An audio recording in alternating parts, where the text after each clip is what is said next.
వ్యవస్థను సెట్ చేద్దాం. గాడిన పెట్టేందుకు రాష్ట్ర ప్రభుత్వం కసరత్తు. అప్పులు దుబారా ఖర్చులు తగ్గించాలని నిర్ణయం. తక్కువ వడ్డీకి దొరికే లోన్ల వైపే మొగ్గు. సొంతంగా నిధులు సమకూర్చుకోవడం పైన ఫోకస్. ఫైనాన్షియల్ ఎక్స్పర్ట్ సలహాలు సూచనలతో ముందుకు. ఇప్పటికే ఆర్బీఐ మాజీ గవర్నర్ రఘురాం రాజన్తో సీఎం రేవంత్ భట్టి విక్రమార్క భేటీ. వచ్చే బడ్జెట్ ఉన్నది ఉన్నట్టు రూపొందించాలని అధికారులకు ఆదేశం. ఇక్కడ ఉన్నది ఉన్నట్టు. ఇక ఇక్కడ మనం చాలా కీలకమైన పాయింట్ అది. ఉన్నది ఉన్నట్టు. ఈ ఉన్నది ఉన్నట్టు కథ ఏంది? ఇక ఇక్కడనే అస్సలు కథ బయటకు వస్తుంది. ఈ ఉన్నది ఉన్నట్టు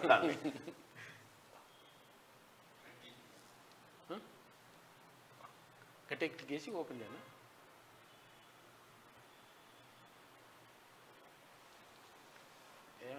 కీబోర్డ్ పెట్టలేకపోతే అవుతుందా? కింద పెట్టాలి. రెండొస్తానే అవునుగా.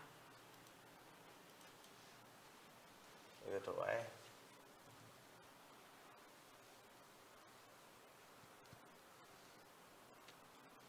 రైట్.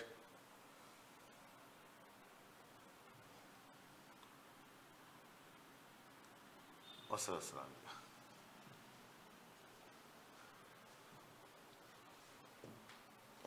సరే, ఈ ఉన్నది ఉన్నట్టు కథ ఏంది అని అంటే, ఉన్నది ఉన్నట్టు ఇది చాలా కీలకమైంది. ఇది వాస్తవాలను తెలంగాణ ఫైనాన్షియల్ స్కెల్టన్ బయటికి వచ్చేటువంటి ఒక కార్యక్రమం. ఈ ఉన్నది ఉన్నట్టు ఏందంటే,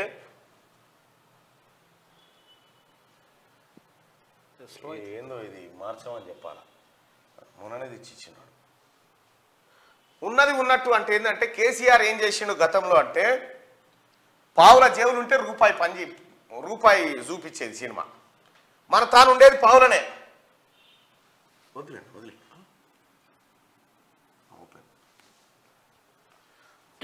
ఉన్నది ఉన్నట్టే అంటే, కేసీఆర్ గతంలో ఏం చేసిందంటే మొత్తం చందూలాల్ దర్బార్ వ్యవహారం. ఇక్కడ బడ్జెట్, ఈ బడ్జెట్లో అప్పుడు తెలంగాణలో పైసా పుట్టువాడు ఎంత ఉందంటే, 1,00,000 కోట్లు ఉందనుకో. మొత్తం ఎంత జల్లెడ పెట్టినా 1,00,000 కోట్లు వెళ్తాయి. కానీ కేసీఆర్ అసెంబ్లీలో బడ్జెట్ పెట్టేటప్పుడు బడ్జెట్ ఎంత అంటే 2,00,000 కోట్లు అని పెడుతుండే. 2,00,000 కోట్లు అని బడ్జెట్ పెడుతుండే. మరి 1,00,000కి 7 ఉన్నాయంటే వచ్చేస్తాయి. అక్కడికి లాగెత్తాం కదా, వచ్చేస్తాయి అని చెప్పి. వాస్తవం ఏమైంది? ఈ 2,00,000 కోట్లలో బీసీ వెల్ఫేర్ కోసం ఎంత కేటాయించారు? 263 కోట్లు. కేటాయింపులు ఎంత? కేటాయింపులు వేల కోట్లు. 5,000 కోట్ల రూపాయలు, 5,000 కోట్లు బీసీల సంక్షేమం కోసం కేటాయిస్తున్నామని కేసీఆర్ చెప్పాడు.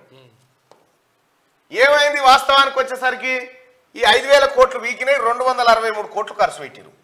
ఈ 10 ఏళ్ళ 263 కోట్లు.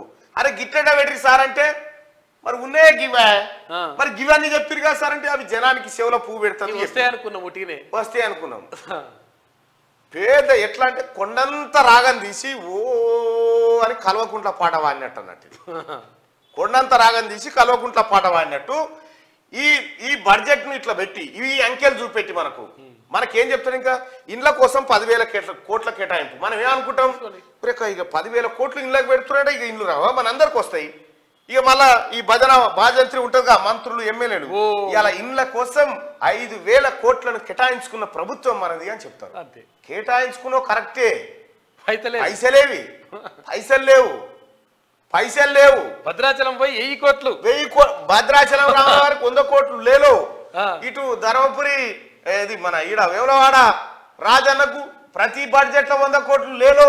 ఇవన్నీ చెప్పి 1000 కోట్లు లేలో అన్నాడు, ఇల్లు కట్టించుకుందాం అన్నాడు. విషయం ఏంటంటే, ఇక్కడ పైసలు లేవు, ఖజానా లేవు. కేసీఆర్ ఆడిన డ్రామా ఏంటంటే, వాస్తవానికి తెలంగాణ రాష్ట్రం ఏర్పడ్డప్పుడు ఖజానా నిండుగానే ఉండేది. దాని మొత్తం ప్రాజెక్టుల పేరు మీద కరగనాకుడుతోటి దివాలా తీసిపోయింది. మొత్తం దివాలా కూర్చొని తింటే గుట్టలైనా కరుగుతాయి. గదే చేసింది కేసీఆర్. ఇక్కడ బీసీ సంక్షేమానికి 5,000 కోట్లు అంటే 263 కోట్లు ఖర్చు పెట్టిండు. ఇవేవంటే ఈ ఖాతాలు జమ చేయాలి. మళ్ళా ఇవెక్కడి అంటే ఈ ఖాతాలు, ఇవేం వాస్తవం, ఇదేమో అబద్ధం. సో ఇట్లా అబద్ధాల అంకెల గారడి కట్టిండు కేసీఆర్ 2 లక్షల కోట్ల బడ్జెట్ పెడితే ఖర్చు చేసేది ఎంతనే అంటే మళ్ళీ 1 లక్ష కోట్లే. మరి మిగతా 1 లక్ష కోట్లు మరి ఈటికాటి కేటాయింపులు అన్నావు కదా అంటే ఇక అప్పుడు అన్నవి అయిపోయాయి. మీరు కొట్టి చూడరు కావాలంటే అలాట్మెంట్స్ ఎన్ని ఉన్నాయి, రిలీజ్ ఎన్ని ఉన్నాయి, అలాట్మెంట్స్ రిలీజ్ ఎన్ని ఉంటాయి మీరు చెక్ చేసుకోరు. అర్థమైపోతుంది. అయితే ఇప్పుడున్నటువంటి తెలంగాణ ముఖ్యమంత్రి రేవంత్ రెడ్డి గారు ఏమంటున్నంటే అరే మన తాను ఎంతుంటే గంతే చూపెట్టు, ఈ బటవాయి మాటలు చెప్పకండి, కేసీఆర్ ప్రభుత్వం చేసిన తప్పులను మనం చేయకూడదు, ప్రజలకు వాస్తవాలు తెలవాలి అన్న ఉద్దేశంతో మనము చెద్దరు ఎంతుంటే కాళ్ళు గంతే మలుచుకొని పండాలి, మన తన జంకాన ఉన్నదని నకరాలు చేయొద్దు అనేది లెక్క. ఈ వాస్తవమైనటువంటి బడ్జెట్ ను ఈసారి బడ్జెట్ లో పెట్టబోతా ఉన్నారు. మన దగ్గర ఉన్న ఖజానా గిది, ఇతర ఆదాయ మార్గాల ద్వారా గిది వస్తుంది. కాబట్టి ఉన్న 1 లక్ష కోట్లలో ఇప్పుడు ఏం చేస్తారంటే ఇక ఇది పెట్టిన తర్వాత హరీష్ రావు వస్తాడు, మేము గతంలో బీసీల సంక్షేమానికి 5,000 కోట్లు కేటాయిస్తే వీళ్ళు కేవలం 1000 కోట్లే అంటారు అన్నట్టు. 5,000 కోట్లు కేటాయించడం కానీ ఖర్చు పెట్టింది ఎంత, రిలీజ్ ఎంత చేసినాం అది ఇంపార్టెంట్ కదా. ఇప్పుడున్నటువంటి ప్రభుత్వం కనుక 1000 కేటాయిస్తే 1000 కోట్లు ఖర్చు చేస్తారు. అట్లా ఇది వాస్తవమైనటువంటి ఉన్నది ఉన్నట్టుగా. అయ్యో మళ్ళీ ఏటో బాగానే చాలా ఇబ్బంది అవుతుంది. ఇది ఏదో ప్రాబ్లం వచ్చింది. ఓకే, ఈ ఉన్నది ఉన్నట్టుగా వచ్చే బడ్జెట్ ఉన్నది ఉన్నట్టుగా రూపొందించాలని అధికారులకు ఆదేశం. ఇక కేసీఆర్ లెక్క పొంకనాల కేతులకు పోకురు అనేది క్లియర్ గా ఇన్స్ట్రక్షన్ ఇచ్చారు. ఇక్కడ ఆర్థిక వ్యవస్థను సెట్ చేద్దాం. సెట్ చేయాల్సిన పరిస్థితి ఎందుకు వచ్చింది? విధ్వంసం చేసింది కాబట్టి. ఎవరు చేసిర్రు? కేసీఆర్ చేసింది కాబట్టి. గాడిన పెట్టేందుకు రాష్ట్ర ప్రభుత్వం కసరత్తు చేస్తుంది.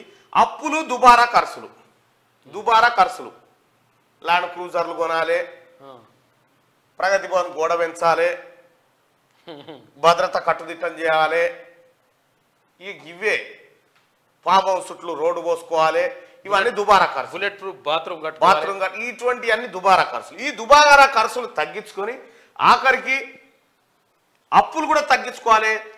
తక్కువ మిత్తికి ఏమన్నా అప్పు దొరికితే తెచ్చుకోవాలి. కేసీఆర్ ఎంత అన్నా కానీ మిత్తి ఎగొచ్చోనికి ఏముంటుందా? మిత్తి ఎంత అన్నా కానీ తెస్తా అంటే తే అంటాడు. కేసీఆర్ ఏం 100కి 12 రూపాయలు ఇంట్రెస్ట్, 100కి 12%, 13-14% కడిగి గుంజుకొచ్చాడు. 100కి 6-7 దొరికే పరిస్థితిలో మార్కెట్లో ఉంటే. ఎందుకంటే కేసీఆర్ జల్దీ బుక్కాలే ఈ భూకర మీద ఉండగా, ఈ భూకర మీద ఉండి గీడికి తెచ్చిండు రాష్ట్రాన్ని. ఇప్పుడు దీన్ని సొంతగా నిధులు సమకూర్చుకోవడం పైన ఫోకస్ పెడతా ఉంది రాష్ట్ర ప్రభుత్వం. అందుకోసమే ఫైనాన్షియల్ ఎక్స్పర్ట్ సలహాలు సూచనలతో ముందుకు పోతా ఉంది. ఇక రాష్ట్ర ఆర్థిక వ్యవస్థను గాడిన పెట్టేందుకు ప్రభుత్వం కసరత్తు మొదలుపెట్టింది. గత బీఆర్ఎస్ ప్రభుత్వం ఎడాపెడా అప్పులు చేయడంతో నెలవారీ కిస్తీలు వడ్డీల చెల్లింపులతో కొత్త సర్కార్పై భారం పెరిగింది. ఖజానాలో అంతంత మాత్రమే నిధులు ఉండడంతో ఉద్యోగులకు జీతాలు, సంక్షేమ పథకాల అమలు, ప్రాజెక్టుల నిర్మాణం తదితర పనులు చేపట్టేందుకు ఇబ్బందులు పడాల్సి వస్తుంది. దీంతో నిధులు సర్దుబాటు చేసుకోవడంతో పాటు ప్రజల సంక్షేమంపై దృష్టి సారించేందుకు కాంగ్రెస్ సర్కార్ ప్రణాళికలు సిద్ధం చేసుకుంటున్నది. ఇందులో భాగంగా దుబారా ఖర్చులను తగ్గించడంతో పాటు రెగ్యులర్ గా తీసుకునే అప్పుల విషయంలో ఒక క్రమ పద్ధతి పాటించాలని నిర్ణయం తీసుకున్నది. ఎక్కువ వడ్డీకి అప్పులు తీసుకోవద్దని, తక్కువ వడ్డీకి రుణాలు ఇచ్చే ఆర్థిక సంస్థల నుంచే లోన్లు తీసుకోవాలని భావిస్తున్నది. ఇందుకోసం అవసరమైతే కేంద్ర ప్రభుత్వ సాయం కూడా తీసుకోవాలని అనుకుంటున్నది. మరోవైపు భారీగా పేరుకుపోయిన పెండింగ్ బిల్లులను క్లియర్ చేస్తూనే ఎక్కువ భారం లేకుండా కొత్త పనులు మొదలు పెట్టేందుకు ప్లాన్ చేస్తున్నది. ఇంకోవైపు వచ్చే నెలలో ప్రవేశపెట్టనున్న 2024-25 బడ్జెట్లో హంగులు ఆర్భాటాలు గొప్పలకు పోకుండా ఉన్నది ఉన్నట్టుగా బడ్జెట్ రూపొందించాలని నిర్ణయించింది. ముఖ్యమైన పథకాలకు ఎప్పటికప్పుడు నిధులు విడుదల చేయాలని భావిస్తున్నది. రాష్ట్ర ఆర్థిక పరిస్థితిని మెరుగుపరిచేందుకు ఫైనాన్షియల్ ఎక్స్పర్ట్ నుంచి సలహాలు సూచనలు కూడా తీసుకుంటున్నది. అప్పులు దుబారా ఖర్చులు తగ్గించడంతో పాటు నిధుల సమీకరణ పైన రాష్ట్ర ప్రభుత్వం స్పెషల్ ఫోకస్ పెట్టింది. వివిధ రూపాల్లో ప్రభుత్వానికి సమకూరే రాబడిని పెంచుకునే పనిలో పడింది రాష్ట్ర ప్రభుత్వం. ఇగో కేసీఆర్ రేవంత్ రెడ్డి గారికి ఇల్లప్ప చెప్పేటప్పటికి ఇంట్లో వస్తువులని ఏడియాడ చెత్త చెదారం మన్ను మషాడం అంతా ఎక్కడికక్కడ వేరకపోయింది. ఇప్పుడు అంతా సాఫ్ చేయాలి. సాఫ్ చేస్తే తప్ప సంసారం నడవదు.